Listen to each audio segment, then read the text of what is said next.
Relationships, spiritual evolution, love, the meaning of life. An Oasis for spiritual searchers. There is friendship and there is marriage. There are also friendships of convenience and marriages of convenience. True friendship requires a love for one another and is purely platonic. It is based on spiritual affection and is free from sexual desire.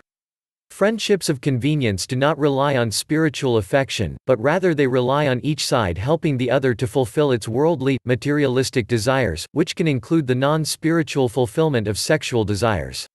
This makes them no more than business partners. In both of these types of friendship there is a balance of power, mutual respect and freedom of will which remains intact for both parties. Marriage is a step beyond friendship. It involves a total commitment between the two parties to each other and a complete sharing of all they have. It is a promise to love, honor, serve, and remain loyal to each other, regardless of what may or may not come. True marriage is made in the heart, it is a bonding of two souls by love.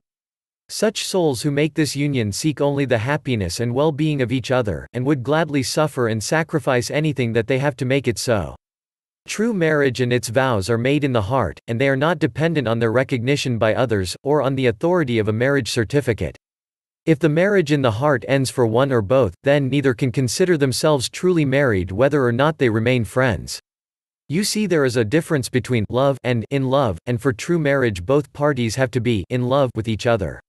When you love someone, that love always has conditions, but when you are in love with someone there are no conditions. The attachments to friends can be easily broken when they cause you hurt, but the attachment to someone you are in love with is almost unbreakable, no matter how much they disrespect and hurt you. So many people get married because they could not see the difference between true friendship and that required for true marriage, or because one has been attracted to the other more physically than spiritually. Such relationships soon see the light fading as their partner drifts away from them.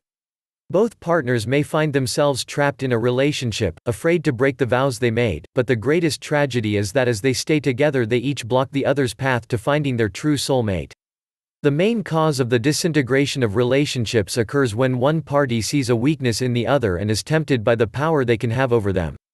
It is then that one is made a slave and the other a master, one gains security and the other loses their freedom. You may have noticed that I left out the word obey from the marriage vows and replaced it with serve. The word obey always carries a threat of some sort of punishment for non-compliance and would never be used by a loving soul. Obey means do what I say regardless of whether you think it right or wrong. Many people find themselves in abusive relationships. Some are unable to break free and some don't want to. Their relationship has either become one of convenience or dependence. In both instances, their relationship has become an obstacle on the path to freedom, peace, happiness, and the fulfillment of love. How do people gain power over their partner? Well, the first thing to go is their partner's self-esteem. They are made to believe that they have so many faults that no one else would want them. Then they are made to feel that they will lose what they have, i.e. their home, their security, and they will find themselves alone and having to start all over again. There is also the threat of affection being withdrawn. Outside associations are then controlled or denied. If this doesn't work, the abusive partner then turns to violence, and the abused partner accepts this also, thinking at least they are getting some attention. How unloving it is to have control over someone in these ways, and how foolish to expect true love from such an abuser. It is selfishness that destroys relationships, and it always ends with the unselfish having to pick up the pieces of their broken hearts and lives. If you love someone, let them go. If they love you, they will return. If they don't return, you have lost nothing of worth. If you are in a truly loving relationship as an equal, then you are blessed indeed, and it is not an obstacle, it is a chariot for your journey. Be wise with your love, treat it with respect, protect it from those who would take advantage of you through it. It is love that makes a soul kind, caring, compassionate and forgiving. You can give these things even to the unloving, but don't let them break your heart where your love is stored, because it will pour out and may be hard to find again.